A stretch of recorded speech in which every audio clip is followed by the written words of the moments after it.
नमस्कार सगळ्यांनो.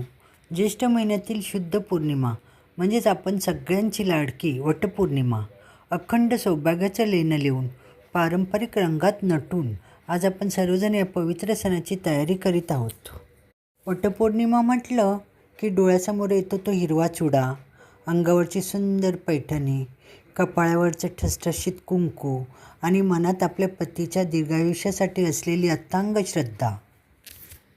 आपल्या संस्कृतीत वटवृक्षाला म्हणजेच वडाच्या झाडाला देवाचं रूप मानलं गेलं आहे.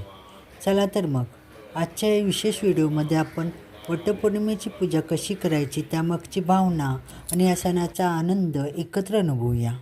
पूजा सुरू करण्यापूर्वी आपण ताट कसं सजवायचं ते पाहूया. पूजेच्या ताटात हळद, कुंकू, अक्षता, विड्याची पानं, सुपारी आणि देवासाठी दिवा, अगरबत्ती असं ठेवावे. वटपौर्णिमेच्या पूजेचं खरं आकर्षण असतं ते म्हणजे ऋतुकाळाप्रमाणे मिळणारी फळं. देवाच्या चरणी अर्पण करण्यासाठी आपण आंबे, फणसाचे गरे, जांभूळ, करवंद अशी फळे ठेवतो. तसंच सोबतच वडाला कुंडाण्याचे पांढरा सूत, धागा म्हणजे सुताची रेळ आपण सोबत घेतली आहे. 5 किंवा 7 वडाची पानं घेऊन त्याच्यात ती 5 फळं ठेवून तसंच 5-5 काळे मणी ओवलेले ठेवतात. अशा प्रकारे हे आपण वाण तयार करतो आणि मग ते 5-7 अशा सुवासिनींना वडाची पूजा केल्यानंतर देतो.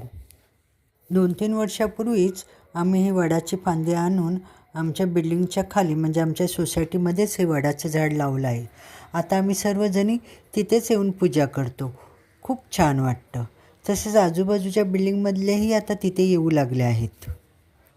सर्वप्रथम आपण विडा ज्याच्यात आपण सुपारी, नाणं ठेवलं आहे त्याला हळद कुंकू लावून अक्षता, फूल वाहून घ्यावा. त्यानंतर आपण वटवृक्षाला हळद कुंकू वाहून घ्यावे, अक्षता, फूल वाहून घ्यावं. तसंच आपण सूत कापसाचं जे वस्त्र बनवलं आहे ते ठेवावं, लावून घ्यावं म्हणजेच. आणि त्यानंतर वृक्षाला पाणी घालून नंतर येतो सर्वात महत्त्वाचा क्षण, तो म्हणजे सुताचे फेरे. वडाच्या झाडाला कच्चा धागा गुंडाळत 5 किंवा 7 फेरे मारले जातात. हा धागा म्हणजेच आपल्या संसाराच्या रेशीमगाठीचं प्रतीक आहे. प्रत्येक फेऱ्यासोबत मनात एकच प्रार्थना असते, माझ्या पतीला उत्तम आरोग्य आणि दीर्घायुष्य लाभू दे आणि मला अखंड सौभाग्य लाभू दे. प्रत्येक जन्मी मला हाच संसार लाभू दे. या पूजेमागे सती सावित्रीची कथा आहे, जिने आपल्या चातुर्याने आणि पतिव्रत्याच्या बळावर यमराजाकडून आपल्या पतीचे म्हणजेच सत्यवानाचे प्राण परत मिळवले. वडाच्या झाडाखालीच सत्यवानाला नवीन जीवन मिळालं म्हणून या झाडाला साक्षी ठेवून आपण ही पूजा करतो. पूजा तर झाली, पण सणांचा आनंद तेव्हाच पूर्ण होतो जेव्हा तो सगळ्यांसोबत साजरा केला जातो. पूजेनंतर सुवासिनी एकमेकांना हळद कुंकू लावून वेणी गजरा माळून वाण देतात.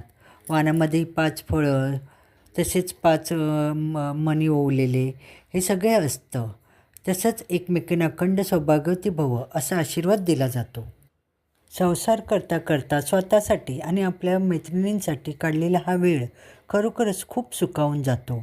एकमेकींसोबत फोटो काढणं, रील्स बनवणं आणि या सणाचा आनंद लुटणं यातली मजा काही वेगळीच. तुम्हाला व तुमच्या परिवाराला वटपौर्णिमेच्या माझ्याकडून खूप खूप शुभेच्छा. व्हिडिओ थोडा लेट झाला त्याबद्दल क्षमस्व.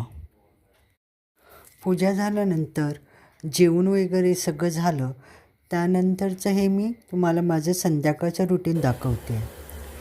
दर दिवशी संध्याकाळी मी 4:30ला योगासन करते.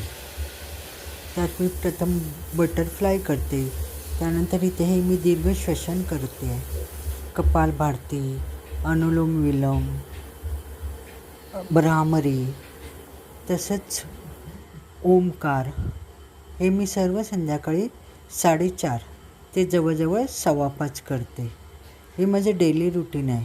4:15 नंतर मी कचरा वगैरे काढून घर स्वच्छ करते, कारण 6 ते 9 माझी ट्युशन असते.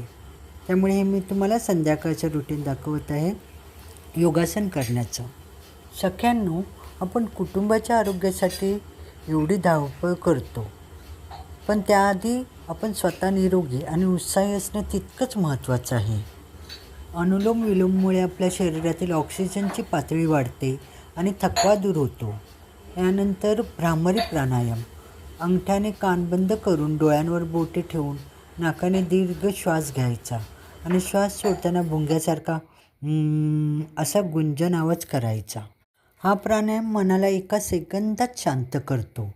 कामाच्या ताणामुळे जर डोकेदुखी होत असेल तर त्याने लगेच थांबते. प्राणायाम करून झाल्यानंतर मी आता थोडंसं स्ट्रेचिंग करते. हात असे लांब करून मुठी क्लॉकवाईज आणि अँटी क्लॉकवाईज अशा फिरवायच्या. तसंच हे खांदेही क्लॉकवाईज आणि अँटी क्लॉकवाईज फिरवायचे. त्यानंतर मानेचा व्यायाम. मानही आपण क्लॉकवाईज आणि मग अँटी क्लॉकवाईज हे बघा अशी फिरवायची. त्यामुळे अगदी स्नायू अगदी छान होतात. स्नायू मोकळे झाल्यामुळे अगदी बॉडी एकदम छान फ्रेश झाल्यासारखी वाटते. हे बघा इथेही मी भ्रामरी दाखवत आहे. भ्रामरी आणि भ्रामरीनंतर मी ओंकार म्हणजे दीर्घ श्वास घेऊन ओंकार करायचा, म्हणजे ओम असं करायचं. हे मी आता भ्रामरी दाखवत आहे आणि इथे मी हा ओंकार करत आहे. दीर्घ श्वास आत घेऊन बाहेर सोडताना ओम ओम असं बोलायचं. त्यानंतर ही संध्याकाळची वेळ आहे. खूप छान असा रिमझिम पाऊस पडत होता. खूप सुंदर वाटत होता. त्यामुळे मी छान असा उपमा केला. उपमा आणि गरम गरम चहा. वा त्या बात आहे.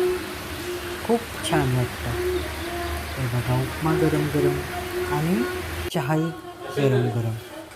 खूप अगदी एन्जॉय केल्यासारखं वाटतं हा पावसाचा सीझन.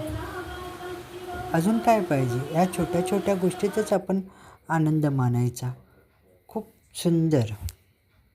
तुम्ही हा पहिला पाऊस कसा एन्जॉय केला कॉमेंट्समध्ये नक्की सांगा. चला तर मग परत भेटू एका नवीन ब्लॉगमध्ये.